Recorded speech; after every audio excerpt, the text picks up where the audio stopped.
नमस्ते प्रिय विद्यार्थियों।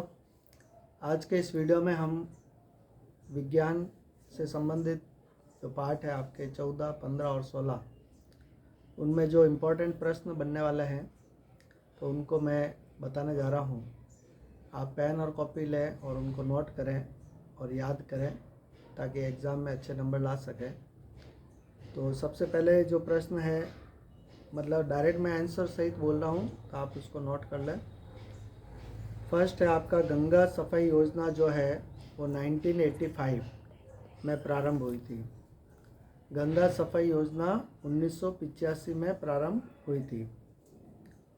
दूसरे नंबर पर है, मानव की आंत्र के अंदर जो है वो कॉलीफॉर्म जीवाणु पाया जाता है। मानव की आंत्र में कॉलीफॉर्म जीवाणु पाया जाता है। तीसरा आपके है, नमामि गंगे कार्यक्रम जो है वो जून 2014 में अनुमोदित हुआ था। नमामि गंगे कार्यक्रम जून 2014 में अनुमोदित किया गया। उसके बाद अगला प्रश्न है आपके, वन जो है वो जैव विविधता के विशिष्ट स्थल होते हैं। वन जैव विविधता स्थल होते हैं, विशिष्ट स्थल होते हैं। उसके बाद अगला है, तेंदू की पत्ती का जो उपयोग है वो बीड़ी बनाने के उद्योग में किया जाता है। तेंदू पत्ती का उपयोग बीड़ी बनाने के उद्योग में किया जाता है। उसके बाद अगला प्रश्न है आपके, इमारती जो लकड़ी है उसको टिम्बर कहा जाता है या टिम्बर इमारती लकड़ी को कहा जाता है। नेक्स्ट है आपके, चिपको आंदोलन गढ़वाल के रैनी गांव में 1970 में प्रारंभ हुआ था, जो कि उत्तराखंड में आया हुआ है। हिमाचल में जो नहर सिंचाई की जो प्रणाली है उसको कुल्लह कहा जाता है। हिमाचल में नहर सिंचाई की जो प्रणाली है उसको कुल्लह कहा जाता है।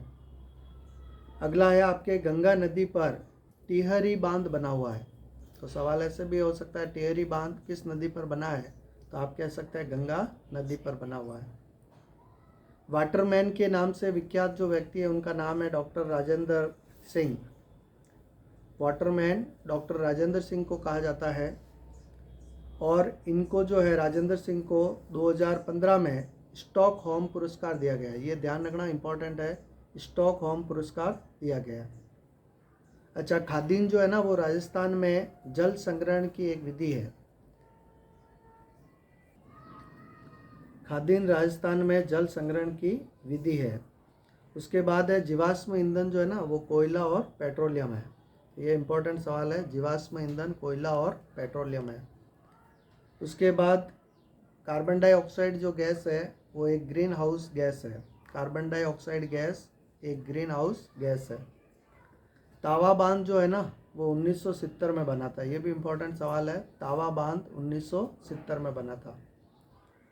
उसके आगे है आपके, ऊर्जा का जो प्रवाह है, ऊर्जा का प्रवाह एक दिशिक होता है। तो ये इम्पोर्टेंट सवाल है, ऊर्जा का प्रवाह एक दिशिक होता है, मतलब एक ही दिशा में होता है। नेक्स्ट है आपके सवाल, बगीचा और खेत जो है वो मानव निर्मित यानी कृत्रिम पारितंत्र है। कौन कौन? बगीचा और खेत मानव निर्मित पारितंत्र है या कृत्रिम पारितंत्र है।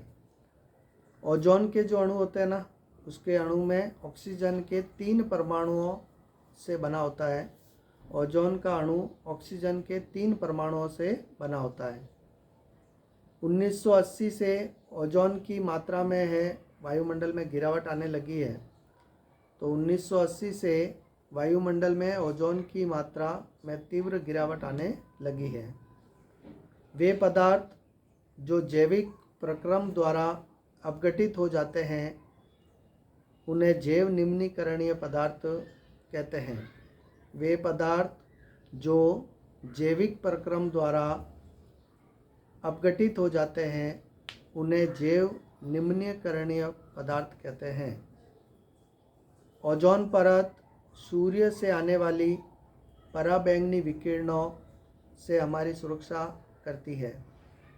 ओजोन परत सूर्य से आने वाली जो हानिकारक पराबैंगनी विकिरण है उनसे हमारी सुरक्षा प्रदान करती है। नेक्स्ट है, स्थलीय पारितंत्र में सौर ऊर्जा का लगभग 1% भाग जो होता है वो खाद्य ऊर्जा में परिवर्तित होता है। जीवाश्म ईंधन जो है वह ऊर्जा के अनवीकरणीय ऊर्जा के स्रोत है। वापस सुने, जीवाश्मी ईंधन ऊर्जा के अनवीकरणीय स्रोत है। नेक्स्ट है आपके इम्पोर्टेंट सवाल है, नर्मदा नदी पर जो है सरदार सरोवर बांध बना हुआ है। नर्मदा नदी पर सरदार सरोवर बांध बना हुआ है। डेनमार्क को पवनों का देश कहा जाता है।